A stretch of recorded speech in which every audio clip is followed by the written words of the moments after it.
예, 안녕하십니까. 오늘 왓슨 널리지 스튜디오의 강의를 맡게 된 박석수석입니다. 오늘 세 가지에 대해서 말씀드릴 텐데, 첫 번째로 왓슨 널리지 스튜디오, 이제 앞으로 WKS라고 할게요. WKS의 그 개요에 대해서 먼저 말씀드리고요. 두 번째로 WKS의 주요 개념들에 대해서 말씀드리겠습니다. 주요 개념들을 미리 좀 아셔야 실습을 하실 때, 이제 세 번째로 실습을 하게 될 텐데, 실습을 하실 때 좀 쉽게 따라오실 수 있거든요. 그래서 제가 먼저 이제 주요 개념을 먼저 설명을 드릴 거고, 마지막으로 이제 이게 가장 긴 세션들이 될 텐데, 이제 실습을 통해서 WKS의 각 단계별, 개발 단계별 그런 실습을 통해서 이제 소개를 드리도록 하겠습니다.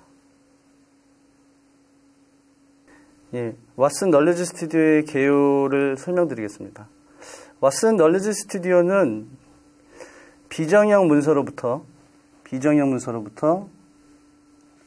인포메이션을 추출해주는 그 어노테이터를 머신러닝 기반의 학습이죠. 이제 학습, 굉장히 중요한 개념이고요. 여기서 학습을 통해서 생성을 해주는 클라우드 기반의 툴입니다. 툴. 이것도 굉장히 중요한데요. 그러니까 혹자는 이제 이게 여타 그 왓슨 API처럼 WDS나 아니면은 뭐 NLU 이런 API처럼 어떤 퍼블릭에 API가 노출되어 있어서 여기에 어떤 리퀘스트를 보내면 리스폰스를 주는 이런 API로 알고 계신데 그게 아니라 저희는 이제 머신러닝 기반의 어노테이터를 생성해주는 그런 툴이라는 것을 먼저 말씀을 드리고요. 근데 얘가 잘하는 일은 이제 인포메이션을 추출하는 일이죠. 근데 모든 종류의 인포메이션은 아니고요. 여기서 이제 엔터티하고 그다음에 릴레이션 이 두 개에 대해서만 아주 학습을 통해서 굉장히 잘하는 그런 모델을 만들 수 있는 그런 툴이 되겠습니다. 그래서 여기 보시면 강조드린 대로 커스텀 어노테이터 개발 도구죠. 개발 도구. 그리고 커스텀이 붙었다는 건 뭐냐면 특정 도메인에 여러분들이 이제 사업팀에서 사업을 어떤 수주를 하고 하셨을 때 WKS를 쓰신다는 얘기는 뭐냐면 그 해당 도메인에 특화된 어떤 엔터티하고 릴레이션을 뽑겠다는 그런 뜻이거든요. 그래서 커스텀 어노테이터를 개발해주는 도구가 되겠고요. 그 다음에 이제 두 번째로 얘는 데이터 기반의 어노테이티브를 학습을 통해서 됩니다. 그래서 머신러닝 기반이고 실제로 내부가 딥러닝으로 돼 있다고 알려져 있고요. 그래서 데이터 기반의 어노테이팅을 학습을 하는, 그러니까 사람이 데이터 기반으로 휴먼 어노테이터가 어노테이팅을 한 것을 이제 학습을 하는 그런 개념이고요. 그 다음에 이제 마지막으로 자체적으로 API가 없기 때문에 WKS가 만들어낸 생성한 머신러닝 기반의 어노테이터를 NLU나 WDS나 웩스에 배포해서 함께 사용을 해야 하는 그런 좀 특징이 있습니다. 그래서 옆에 보시면은 전반적인 이제 요 그림을 보시면은 조금 이해가 더 잘 되실 텐데 여기 보시면은 첫 번째로 우리가 WKS가 클라우드 기반의 그 툴이기 때문에 일단 임포트를 해야 됩니다.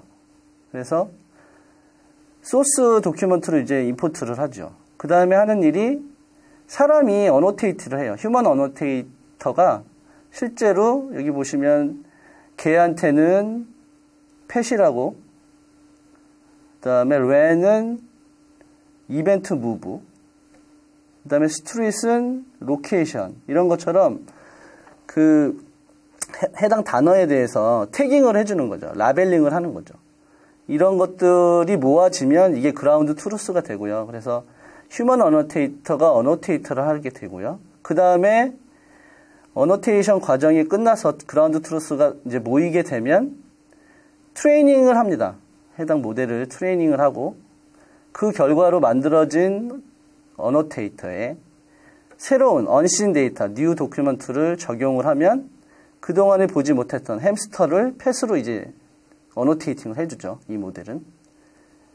런던, 이건 뭐 배웠으니까 잘 알 거고요. 근데 보지 못한 단어도 어노테이팅을 해준다는 거죠. 왜냐하면 그 패턴을 학습했기 때문에. 그래서 이제 전반적으로 이런 큰 네 가지의 흐름을 가지고 여러분이 개요를 좀 여러분에게 개요를 좀 소개를 드렸습니다.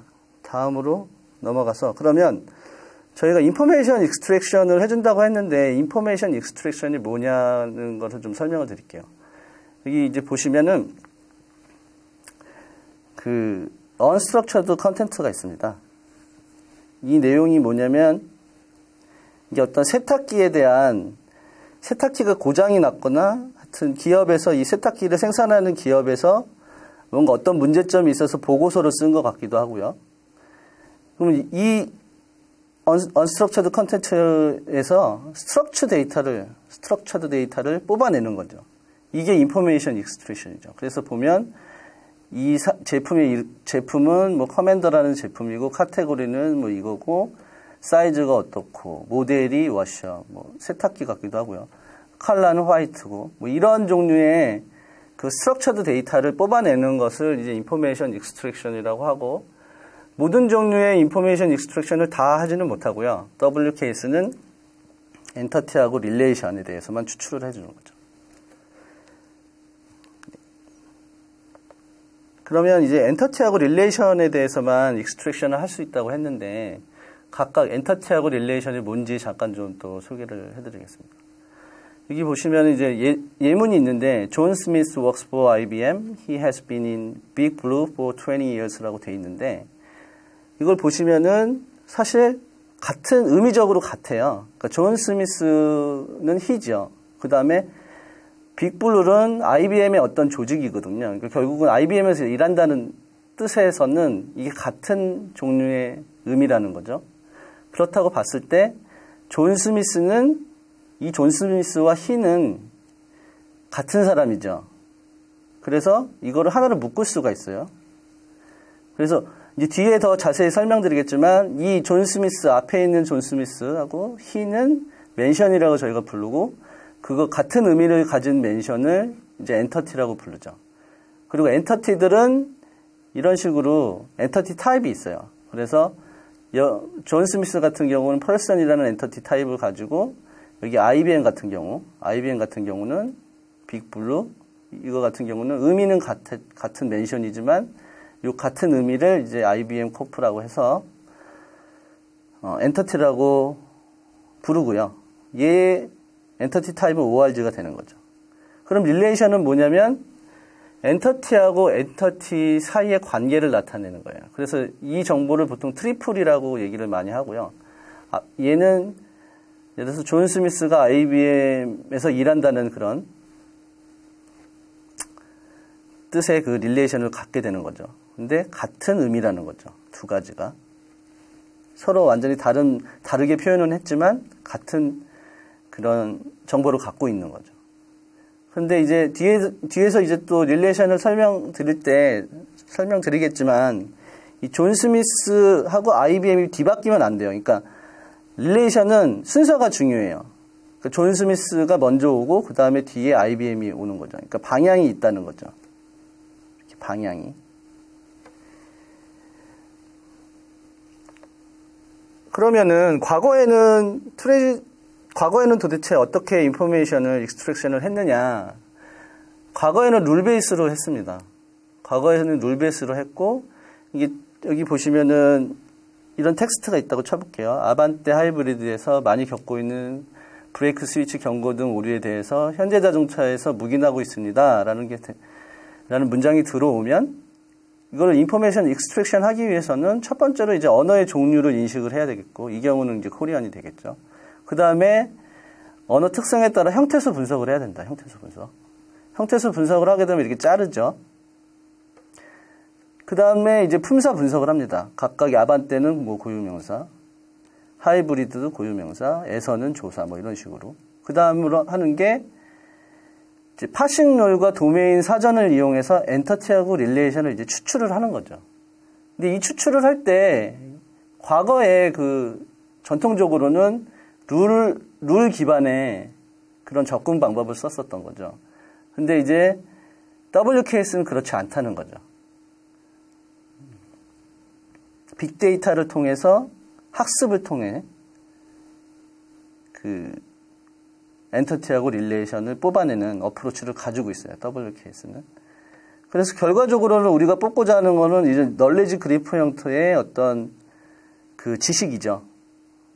지식 베이스, 널리지 베이스를 만드는 게 이제 목표가 될 수 있어요. 그러니까 우리가 엔터티 릴레이션을 뽑아서 할 수 있는 것 중에 가장 중요한 게 이제 널리지 베이스를 만드는 일이 될 수 있죠.